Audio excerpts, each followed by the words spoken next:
은혜 받았습니다. 감사합니다. 네.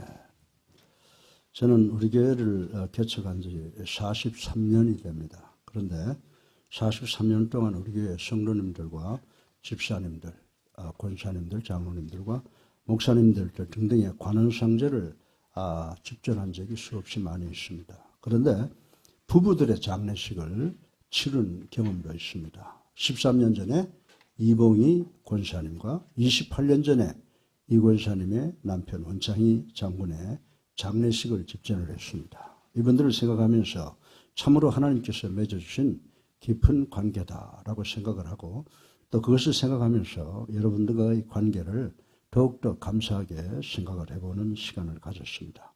제가 오늘 아침에 좀 무례한 질문을 하겠습니다. 만약에 여러분이 갑자기 세상을 떠난다면 여러분 천국에 가실까요? 아니면 지옥에 가실까요? 어떻게 생각하면 이런 질문은 아주 극단적인 신비주의적 부흥사들이나 하는 질문같이 들릴 수가 있습니다. 그러나 이 질문은 이 세상에서 가장 중요한 질문이라고 저는 생각을 합니다. 왜냐하면 우리 모두가 이 세상의 삶이 끝나고 나면 영원한 시간을 천국에서 보낼 수 있느냐, 지옥에서 보내느냐는 절대적이기 때문입니다. 우리들 중 대부분 오늘 밤 내가 죽으면 천국에 가기를 원한다라고 생각하는 사람이 있을 것입니다. 그런데 우리들이 천국행에 자신을 갖는다는 것이 가능하냐라고 제가 여러분들에게 묻는 것입니다. US Today라고 하는 미국 교양 잡지는 미국의 부자들 중에 겨우 1%가 죽은 후에 천국에 가는 것에 대하여 신경을 쓰는데, 이 부자들이 쓰는 경비가 매년 고작 64만 불, 즉 한 9억 몇천만 원 정도 되는 것이라고 했습니다. 어떤 미국 기자가 재작년에 소천하신 2018년에 소천하신 빌리 그레이엄 목사님께, 목사님은 미국 대통령들과 가까이 지내셨는데 어떤 대통령을 가장 자주 만났습니까? 라고 질문을 했답니다. 빌리 그레이엄 목사님의 답변은 린든 B. 존슨 대통령이라고 했습니다. 이분은 우리 그리스도교의 장로님이셨습니다. 왜냐고 물었더니 빌리 그레이엄 목사님은 존슨 대통령이 천국에 대한 관심이 가장 많았기 때문이었다, 이렇게 답변을 했다고 하는 것입니다. 사랑하는 성도 여러분, 그런데 오늘 종료주일 아침에 전 여러분에게 대단히 기쁜 소식을 전해드릴 수가 있습니다. 저와 여러분은 미국 부자들처럼 천국행을 위해서 60만 불, 즉 64만 불, 즉 9억 원을 쓸 필요가 없다라고 하는 것입니다. 왜 그럴까요? 천국행은 완전히 공짜인 줄로 믿으시기 바랍니다. 여러분이 예수님을 그리스도로 살아계신 하나님의 아들로 믿고 영접하고 세례받으면 여러분의 육신은 이 건물을 떠나는 즉시 완벽하게 살아갈 수가 있다고 하는 것입니다. 더 나아가서 우리가 예수님을 영접한 후에는 매일을 자유롭게 그리고 완벽하게 살아갈 수 있다고 성경은 우리들에게 가르쳐 주고 있습니다. 우리 다 같이 누가복음 23장 33절을 한번 생각해 보겠습니다. 읽는 건 아닙니다. 이 해골이라고 하는 곳에 예수를 십자가에 못 박고 두 행악자를 하나는 우편에 하나는 좌편에 예수님 편에 달았더라라고 하는 말씀이 있습니다. 그리고 그 두 행악자 중에 하나는 예수님을 비방하고 비난하고 조롱했는데, 다른 강도는 예수여 당신의 나라가 임할 때 나를 기억하소서라고 부탁을 했습니다. 그때 우리 주님께서 뭐라고 말씀했어요? 내가 진실로 내게 이르노니 오늘 내가 나와 함께 낙원에 있으리라. 아멘. 예, 받아주셨습니다. 성경은 구원받은 이 강도에 대해서 많은 부분을 화려하지 않았으나 이 강도가 예수 그리스도에게 구원의 확신을 가진 것은 우리들에게 대단한 교훈을 주고 있다고 저는 생각하고 이 말씀을 여러분에게 드리려고 하는 것입니다. 이 흉악한 강도를 예수님과 함께 십자가에 못 박은 유대교 지도자들의 무서운 음모를 볼 수가 있습니다. 이들은 예수님을 이 흉악무도한 강도들과 함께 십자가에 처형함으로 예수 그리스도를 무서운 죄인의 것으로 보이게 할 흉악한 의도가 있고 자기네들의 생활, 이 행동을 입증하려고 하는 그런 아주 나쁜 의도를 갖고 있었다고 하는 것입니다. 그럼에도 불구하고 두 행악자 중 구원받은 한 강도는 정직하게 자기는 십자가형을 받을 만한 죄를 지었다고 십자가 위에서 자인을 하고 있는 것을 볼 수가 있습니다. 어느 이른 봄날 초등학교 5학년 교사가 60명이나 되는 자기 학급의 학생들에게 꽃씨를 한 봉씩 주면서 여름이 되면 꽃들이 활짝 만개될 텐데 그때 화분을 가지고 오너라 라고 하는 과제를 주었다고 하는 것입니다. 그날이 되어서 그 반의 학생들은 울긋불긋한 꽃이 핀 화분을 들고 와서 즐거워했습니다. 그런데 그 반에 여학생 하나가 빈 화분을 들고 울상이 되어 서 있었습니다. 담임선생이 왜 그러냐고 물었습니다. 그 소녀는 선생님이 주시는 꽃씨를 심었는데 내 화분에는 꽃이 피지 않아요 라고 하면서 울음을 터뜨렸다고 하는 것입니다. 그 순간에 이 선생님은 내 꽃이 가장 아름다운 꽃이란다. 그 꽃의 이름은 정직이라고 하는 것이란다. 내가 정직을 가르치기 위해서 우리 반 학생 모두에게 죽은 씨앗을 주었단다 라고 하고 정직에 관한 훈련을 훌륭하게 수행을 했다라고 하는 이야기를 책을 통해서 읽은 적이 있습니다. 사랑하는 성도 여러분, 그런데 우리 모두는 우리 자신들이 정직한 사람들이라고 생각하고 매사를 적당히 넘어가며 의인인 척하기를 좋아하나 성경은 뭐라고 말하고 있습니까? 성경은 이 세상에 의로운 사람은 한 사람도 없다고 선포하신 것을 우리는 기억해야 될 줄로 믿습니다. 사랑하는 성도 여러분, 사실 우리 모두는 6계명, 도둑질하지 말라는 계명을 다 어기고 있습니다. 우리 다 같이 로마서 3장 23절을 한번 읽어보겠습니다. 시작. 모든 사람이 죄를 범하였음에 하나님의 영광에 이르지 못하더니. 아멘. 이 말씀은요, 모두는 도둑이고 죄인이라고 볼 수 있다는 것입니다. 하나님의 관점에서 본다면 우리는 천국에 입성할 자격이 없습니다. 왜냐하면 천국은 죄 한 점 없는 거룩하고 의롭고 완벽한 자들만 들어가는 곳이기 때문이라고 생각을 할 수가 있습니다. 그런데 문제는 우리 정치 지도자들 무수한 거짓말을 날려도 아무도 상관하는 사람이 없다고 하는 것입니다. 왜 그렇습니까? 그것은 바로 우리 모두도 다 거짓말을 하고 있기 때문이라고 말씀을 드릴 수가 있는 것입니다. 그러나 성경은 노아를 가리켜서 의로운 사람이라고 불렀습니다. 왜냐하면 노아는 불의한 짓을 하는 사람들 속에서도 평생 의로웠기 때문이라고 생각을 할 수가 있습니다. 우리 다 같이 열왕기상 11장 6절을 읽어보겠습니다. 시작. 솔로몬이 여호와의 눈앞에서 악을 행하여 그의 아버지 다윗이 여호와를 온전히 따름같이 따르지 아니하고. 아멘. 이 말씀은 다윗이 완벽하다는 말씀입니까? 아닙니다. 다윗은 완벽한 사람이 아니었음에도 불구하고 여호와를 온전히 섬겼다라고 했습니다. 다윗은 바세바를 범하고 그의 남편 우리아를 죽게 했지만은 그 죄를 철두철미하게 회개했습니다. 그래서 다윗의 범죄 행위는 습관화되지 않았다고 하는 것입니다. 따라서 여러분이 어머니의 지갑으로부터 1,000원짜리 지폐를 한 번 꺼내신 적이 있다 해도 계속해서 꺼내지 않으면 여러분은 도적은 아니라고 하는 것입니다. 어쩌면 죄인인지는 모르겠습니다. 제 손에 바나나가 2개 있는데 하나는 썩어서 새카맣게 변해 있고 또 하나는 군데군데 검은 점이 있다고 가정을 한번 해보십시다. 그러면 2개의 바나나 모두가 다 부패한 것입니다. 그러나 하나는 먹을 수가 있고 또 하나는 먹을 수가 없습니다. 마찬가지로 이 세상의 모든 사람은 죄인이라고 하는 것입니다. 그러나 그 중에 어떤 사람은 도덕적인 사람이 있고 또 어떤 사람은 아니라고 하는 것입니다. 본문에 나타나는 예수님의 십자가 옆에 2 강도는 유명한 강도였습니다.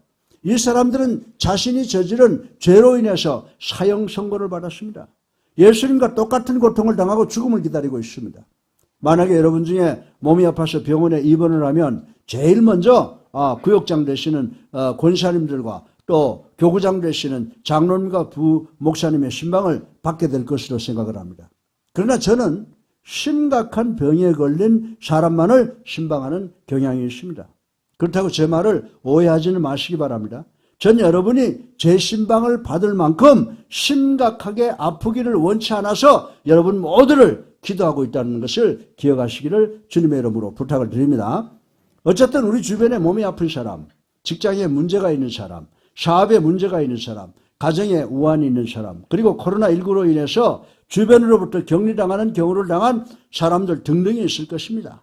우리 다 같이 마태복음 27장 44절을 읽어보겠습니다. 시작. 함께 십자가에 못 박힌 강도들도 이와 같이 역하더라. 예. 교도소 안에 새로운 죄수가 들어오면요, 먼저 들어온 죄수들이 텃세를 하는데, 특별히 새로 들어온 죄수가 유명하다든가 인기인이라든지 아니면 재벌이라면 먼저 들어온 죄수들은 새로 들어온 죄수에게 더 극악한 폭행을 한다는 그런 이야기가 있습니다. 마찬가지로 이 두 강도는 젊고 유명한 예수님한테 자신들의 모든 증오와 분노를 다 퍼부었습니다. 성경은 그들이 예수님을 증오했다라고 기록을 하고 있습니다. 이들은 예수님께서 물로 포도주를 만드시는 기적, 오병이어의 기적, 무리를 걷는 기적을, 병든 자를 고치시고 죽은 자를 살리셨다는 기적의 소식을 다 들었다고 하는 것입니다. 그래서 이 강도들은 뭐라고 말합니까? 당신이 다른 사람을 살릴 수가 있다면 우리들을 쉽게 구원할 수가 있을 것이다. 당신이 진정으로 메시아라면 지금 당장 십자가에서 내려와 우리를 구하여 봐라 라고 조롱과 비난을 했더라고 하는 것입니다.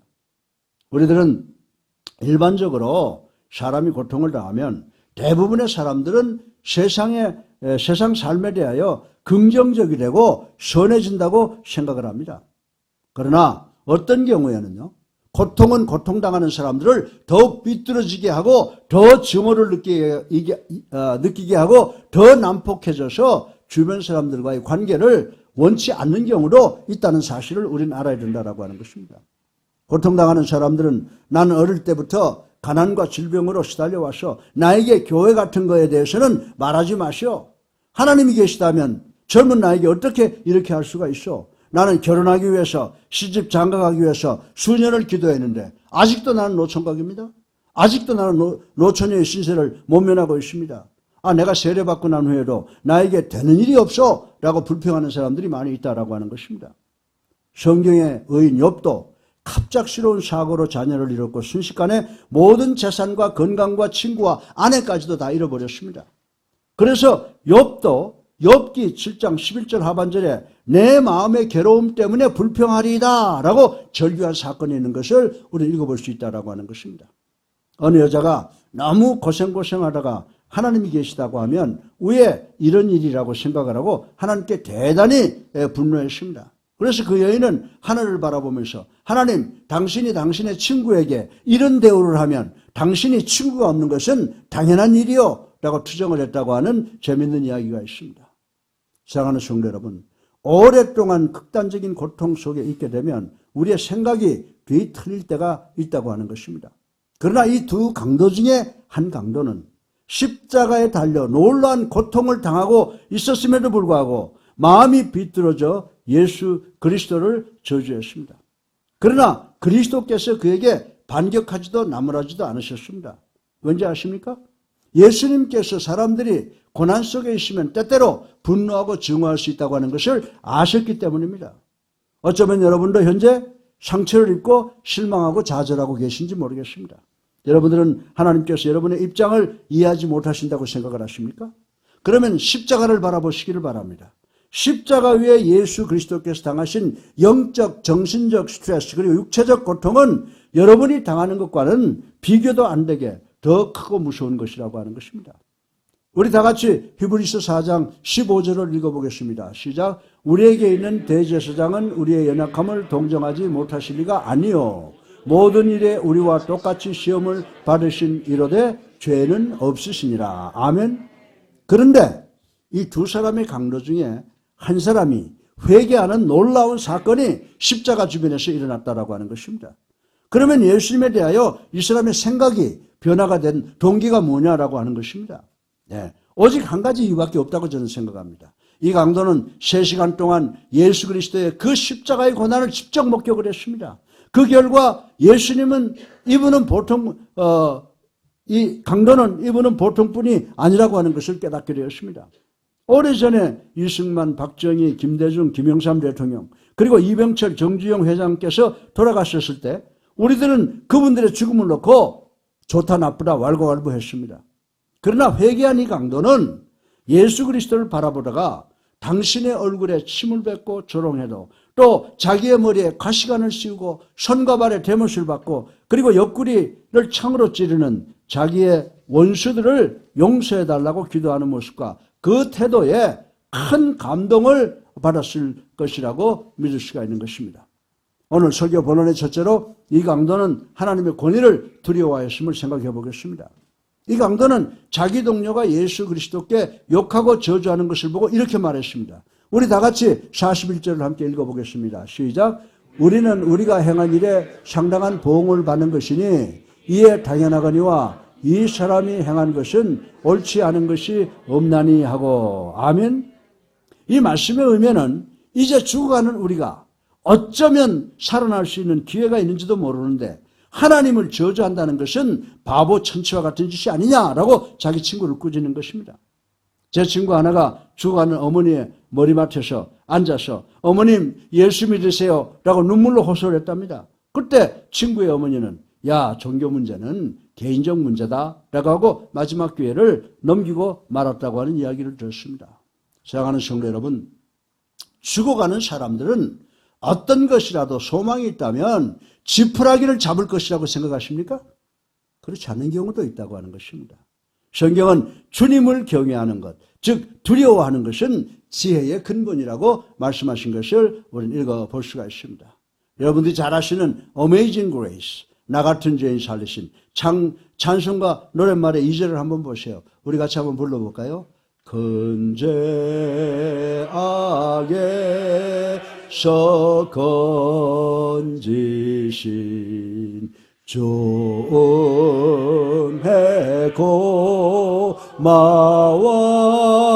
고마워 나 처음 믿은 그 시간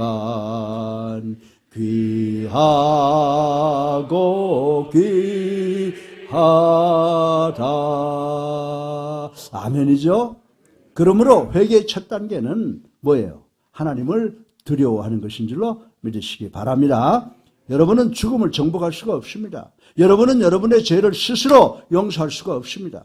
따라서 언젠가는 하나님 앞에서 우리가 지은 죄를 계산해야 된다는 것을 두려워해야 됨을 이해하시는 우리가 되기를 주님의 이름으로 축원합니다. 둘째로 이 구원받은 강도는 자신의 죄를 인정했습니다. 이 구원받은 강도는 나는 내 죄 때문에 형벌을 받게 되었다라고 고백을 했습니다. 이 구원받은 강도는 자신이 십자가에 달린 입장에 대해서 변명하지 않았습니다. 이 강도는 나는 죄인입니다. 나는 사형을 받아 마땅합니다 라고 고백을 했습니다. 몇 년 전에 미국 체육계에 알려진 두 가지의 사건이 있었습니다. 하나는 어느 농구선수가 NBA의 농구선수가 자기를 시합에 내보내주지 않는다고 자기 코치의 목을 조르는 살인미술 사건이었습니다. 그런 후에 그가 내가 코치의 목을 졸랐지만 코치는 숨을 쉴 수가 있었다. 나는 코치를 죽이려고 하는 의도가 없었다라고 변명을 했습니다. 또 하나는 어느 대학교의 배구 선수가 스파이크에 실패한 상대방 선수의 목을 자르라는 사인을 보냈습니다. 그러나 조금 후에 내가 만약에 바른 생각을 했다면 나는 그에게 그런 사인을 보내지 말아야 했을 것이다. 그는 대단히 훌륭한 선수다. 내가 그에게 목을 자르라는 사인을 보낸 것은 내 잘못이다 라고 사죄를 했다고 하는 것입니다. 사랑하는 성도 여러분, 이 두 케이스의 차이가 무엇입니까? 첫 번째 선수는 자신이 한 실수에 대해서 이유를 대고 변명 즉 정당화했으나 두 번째 케이스는 자기 잘못을 인정하고 회개를 했다라고 하는 것입니다. 우리 다 같이 이사야서 66장 2절 하반절을 읽어보겠습니다. 시작. 무릇 마음이 가난하고 심령에 통회하며 내 말을 듣고 떠는 자 그 사람은 내가 돌보려니와. 아멘. 우리가 도덕적으로 의롭고 선하다고 생각하는 한 우리는 하나님께서 우리를 보고 계시다는 사실을 잊고 있다고 하는 것입니다. 그러나 하나님께서는 우리를 언제든지 보시고 자신의 죄를 인정하고 회개해야 된다고 우리에게 말씀하시고 계심을 믿는 우리 모두가 되시기를 주님의 이름으로 축원합니다. 셋째로 구원받은 이 강도는 예수님을 그리스도로 올바르게 믿고 있었음을 생각해 보겠습니다. 우리 다 같이 41절을 읽어보겠습니다. 시작. 우리는 우리가 행한 일에 상당한 보응을 받는 것이니 이에 당연하거니와 이 사람이 행한 것은 옳지 않은 것이 없느니라. 아멘. 예. 이 구원받은 강도는 자기 동료에게 예수님은 아무 잘못이 없는 분이다라고 반박하는 것을 통하여 자기의 죄를 회개하는 모습을 볼 수가 있습니다.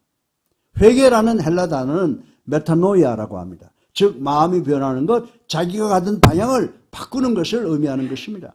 이 사람의 말은 나는 과거에는 예수라고 하는 사람이 큰 죄인인 줄 알았는데 지금 생각하니 예수님이 잘못한 것은 아무것도 없다. 나는 그분을 구세주요 살아계신 하나님의 아들임을 믿는다라고 회개를 했다라고 하는 것입니다. 우리 다 같이 요한복음 11장 25절을 읽어보겠습니다. 시작. 예수께서 이르시되 나는 부활이요 생명이니 나를 믿는 자는 죽어도 살겠고. 아멘.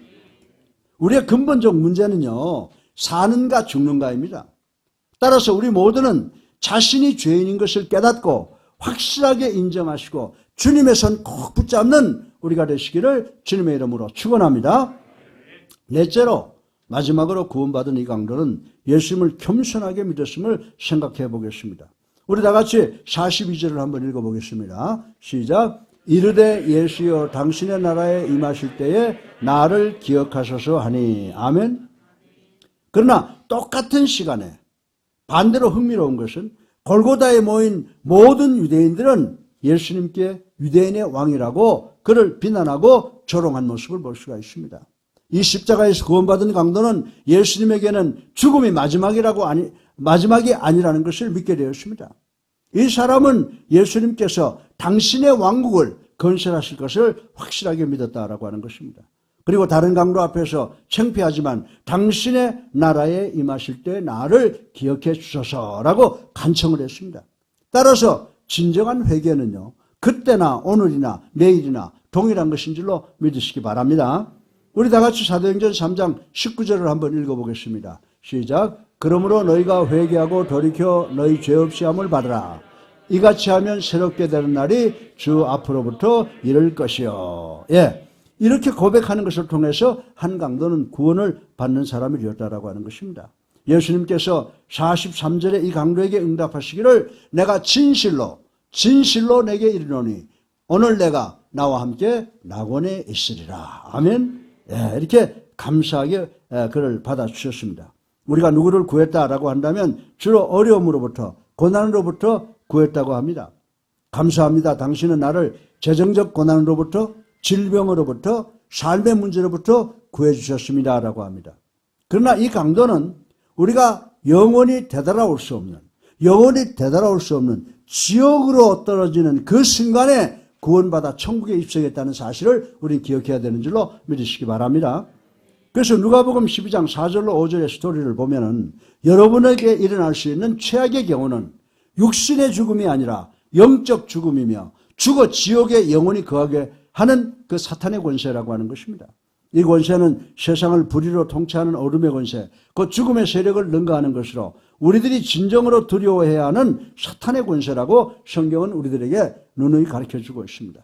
지옥은 끝없는 절망, 계속적인 통고, 그리고 죄인들만이 가는 곳이라고 성경에 묘사해놓고 있습니다.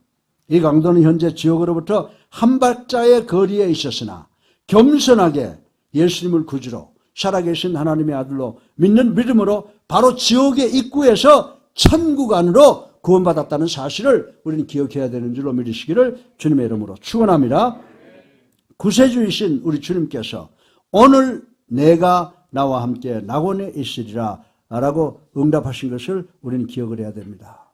사랑하는 성도 여러분, 이 강도에게 일어난 일은 반대편 강도와는 얼마나 다른 사건입니까? 우리 이 문제를 깊이 생각해 봐야 됩니다. 저는 어떤 부인의 신비한 간증집을 읽은 적이 있습니다. 이 부인의 남편은 9살 먹은 아들과 함께 큰 교통사고를 당했는데 아버지는 그 자리에서 즉사하고 이 아들은 중상을 입어서 뇌수술을 하게 되었습니다. 이 소년은 뇌수술을 했고 무의식 상태, 코마 상태로 몇 주간 있다 깨어났습니다. 이 소년의 어머니가 깨어난 아들에게 아버지의 사망의 소식을 전하기 전에 이 소년이 엄마, 나 하늘나라에 갔다 왔어. 나 천국에서 아버지를 보았어. 그래서 아버지와 함께 있기를 원했는데 예수님께서 나를 껴안으시고 나보고 다시 와야 된다고 하시면서 여기에서 본 사건들을 세상 사람들에게 말해주라고 하셨어 라고 했다고 하는 것입니다. 그리고 더 놀라운 것은 엄마 내가 형을 보았어 라고 하더랍니다. 이때 부인은 깜짝 놀랐다고 했습니다. 자기는 이 아들이 태어나기 전에 이 아들의 형이 병으로 죽었는데 이 사건을 이 아들에게 이야기한 적이 없었다고 했습니다.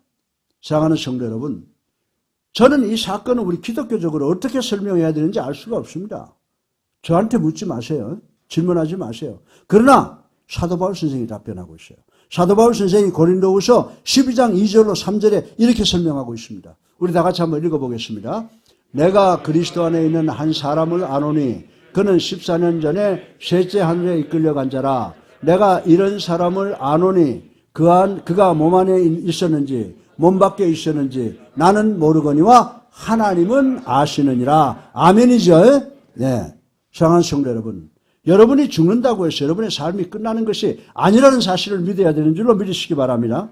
여러분의 죽음은 추운 겨울에 장갑을 착용하고 있다가 날씨가 따뜻해지면 장갑을 벗는 것 같이 여러분이 죽으면 여러분의 영혼이 여러분의 몸 밖으로 나와 그 즉시 하나님의 임재 영역으로 돌아가게 된다고 성경은 우리에게 가르쳐주고 있는 것을 믿으시기 바랍니다.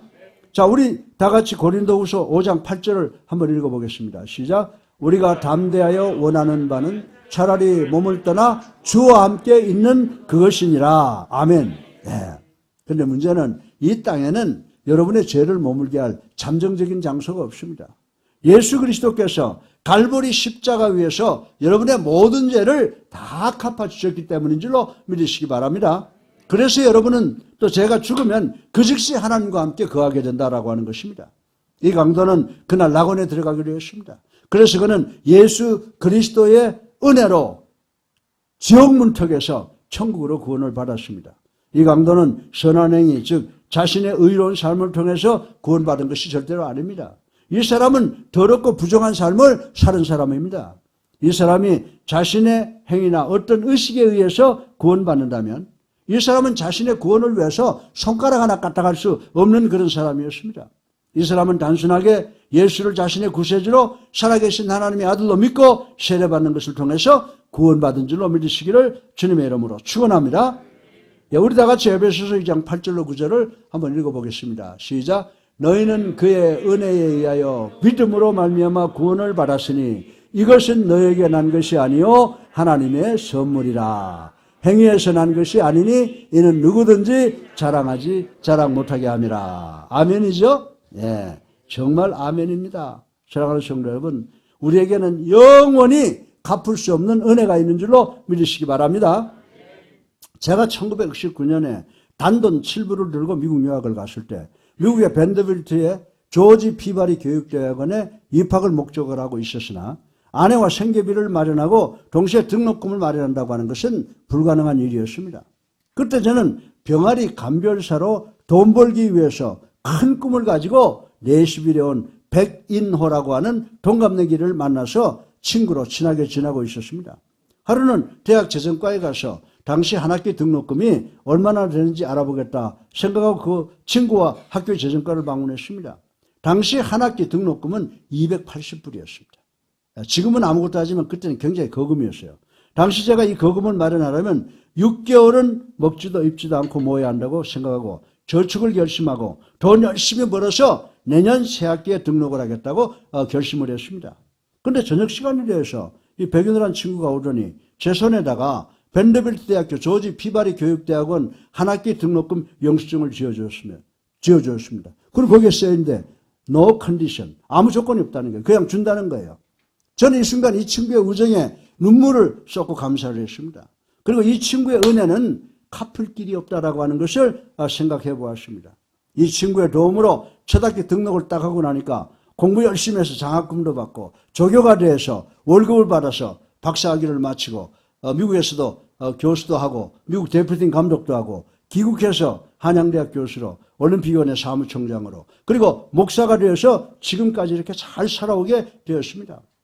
그런데 제가 한국에 돌아온 후 이 친구가 자기도 업종을 좀 바꿔서 일본 레스토랑의 사장이 되고 싶다고 하면서 그 레스토랑을 하려고 하면 건물 하나를 구입해야 되는데 약 40만 불 정도 들어가는데 약간 어려움이 있다고 지나가는 이야기로 저한테 그냥 했습니다.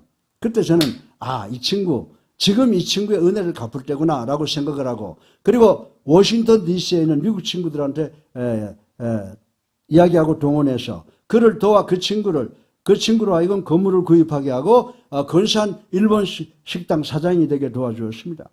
그리고 그 친구가 나를 도와준 280불과 내가 그를 도와준 48만 불과 비교하면 비교가 안 되지만, 그동안 저는 제가 그를 도운 것은 한 번도 생각나지 않고 내 마음에는 그 친구가 내게 내 손에 쥐어주었던 280불짜리 미국 유학 첫 학기 등록금 영수증만 확연하게 내 마음속에 남아 빛나고 있습니다.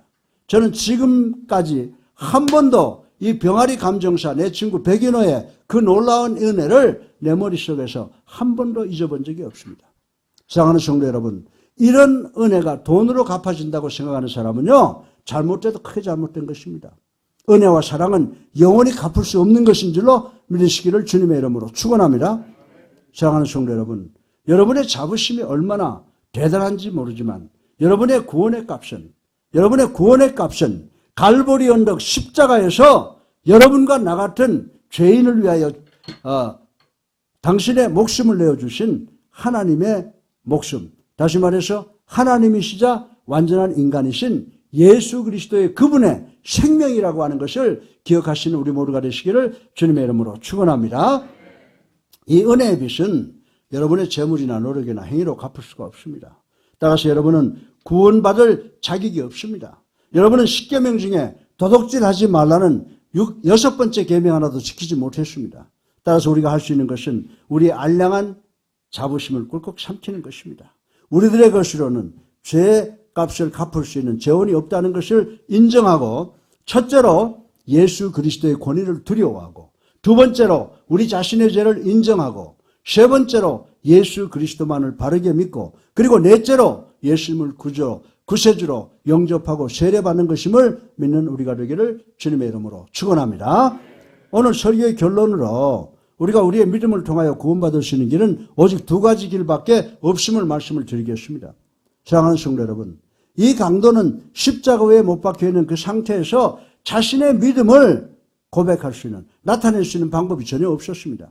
그가 구원받을 수 있는 유일한 길은 어렵지만 십자가 위에서 말로 고백하는 것밖에 없었다고 하는 것입니다. 주여 당신의 나라가 임하면 나를 기억하옵소서라고 하는 것 외에는 없었음을 인식하시기를 주님의 이름으로 축원합니다. 그래서 첫 번째로 우리는 예수 그리스도의 이름을 빌려서 우리의 죄를 고백하는 것입니다. 우리 다 같이 로마서 10장 9절을 읽어보겠습니다. 시작. 내가 만일 내 입으로 예수를 주로 시인하며 또 하나님께서 그를 죽은 자 가운데서 살리신 것을 내 마음에 믿으면 구원을 얻으리라. 아멘. 이 말 외에는 아무것도 없어요, 성경에는요. 둘째로 예수 그리스도와 함께 세례받는 것입니다. 우리 다 같이 마가복음 16장 16절 읽어보겠습니다. 시작. 믿고 세례받는 사람은 구원을 얻을 것이요 믿지 않는 사람은 정죄를 받으리라. 아멘. 그러나 어떤 사람은 이런 이야기를 해요. 십자가 옆에 이 강도는 세례받지 않고도 구원받았으니 나도 세례받지 않겠다라고 하는 경우가 있습니다. 그러나 이 강도는 십자가 위에 달려 있으므로 세례를 받을 수가 없었습니다. 더욱이 이 사람은 구약의 법 아래에 있었고 신약시대가 아직 도래되지 않았다는 사실을 우리는 분명히 알아야 되는 줄로 믿으시기 바랍니다. 예.